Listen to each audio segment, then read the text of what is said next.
Welcome to U.S. News at 5 with Carolyn, Cody, Sydney Abbott, Taylor Bulis, and Erika Schlageter.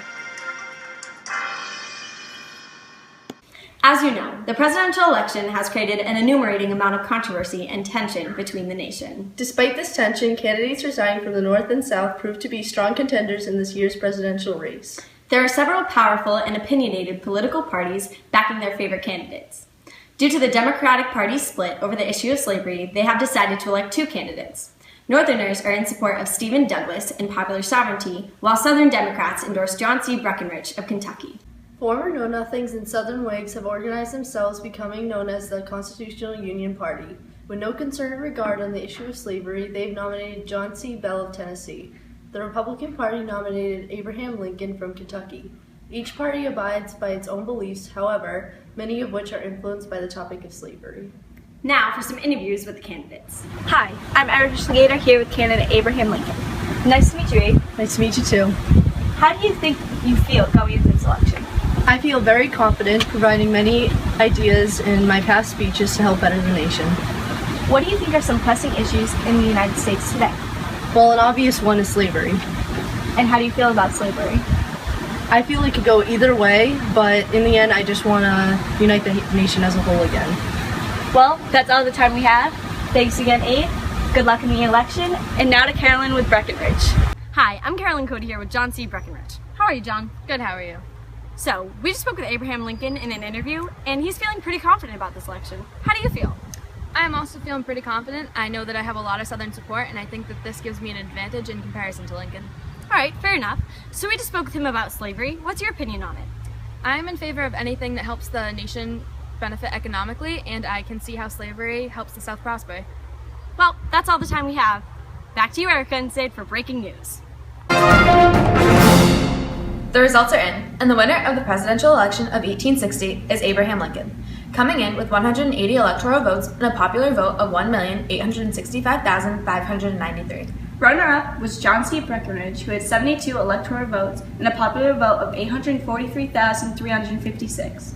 John Bell took up third place in the election, and Stephen Douglas was in last place. Lincoln was able to win the election due to the sectional support he received from free slave states. He received no electoral votes from the South and rarely appeared on the ballot of slave states. However, his overwhelming support from the North and free states allowed him to surpass the other candidates and claim the title of president. Lincoln's victory in the election was a turning point for many Southerners. Now to Carolyn and Taylor. Thank you, Erika and Sydney, for the results. Many Southerners are dissatisfied by the election's results and are convinced that their political voice in the national government will be gone. They also feel as though their way of life will soon come to an end. Instead of sitting around, Southerners are deciding to take action. The first territory to take action is South Carolina, and there's talk of them leaving the Union. Many Southerners are dedicated to the idea of states' rights. This is the perception that Southern states will obtain complete independence from federal government. Southerners, desperate to save their slave labor system, conclude that secession is the only way to accomplish this goal. We predict other Southern states will follow in the steps of South Carolina. Now to some citizens to confirm our predictions. Hi, I'm Sydney Abbott coming live from Texas trying to get a Southerner's perspective on the presidential election. Here comes a farmer now. Come on, dog. Excuse me, sir. Do you think we could get your opinion on the presidential election? How could you ever? Nice to meet you. My name's Sydney. What's yours? Thanks.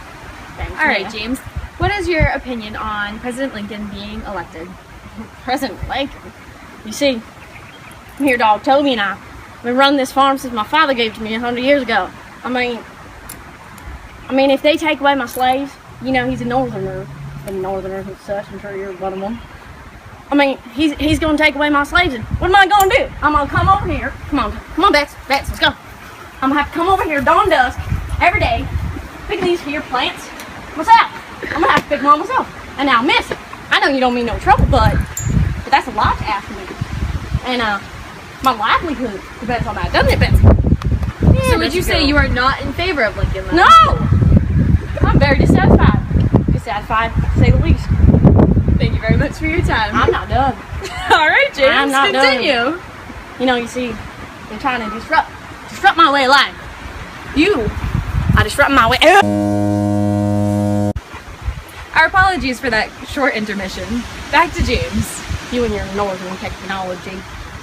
So, as I was saying before, if Lincoln takes away my slaves, I lose my economic pride. I mean, the whole state rights, they're violated. I could leave the Union. Here, Texas, we could just go up and leave. You mean to tell me that Betsy and I are going to have to work twice as hard, all on our own? That's just not right. It's absurd. The way of life I've been living all these years, gone. And that's all I have to say to you. Thank you for your time, Howdy. Back to the station. Abraham Lincoln is predicted to choose to create a unified nation. To go into further depth, he has stated that the nation must move forward as all slave or all free. Sources say he stated, quote, "A house divided against itself cannot stand. I believe this government cannot endure permanently half slave or half free," end quote. He is also said to have stressed that he does, quote, "not expect the Union to be dissolved," end quote. So it can be assumed that he would rather see the Union maintained and strengthened in one way or another. I would lean towards Lincoln supporting a free nation merely based on where his support lies. It is going to be an undoubtedly hard process to decide how to handle this crisis at hand. That was the U.S. News at 5. I'm Erika Schlageter. And I'm Sydney Abbott. Have a good evening.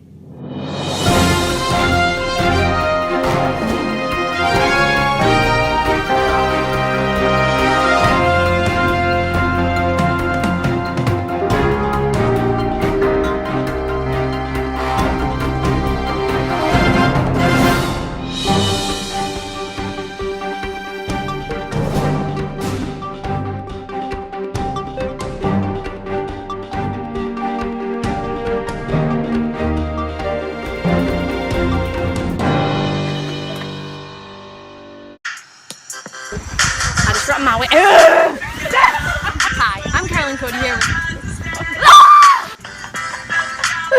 We got a dog in the house. Dog's out.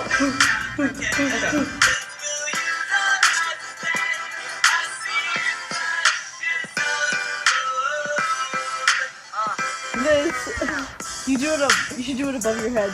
Howdy.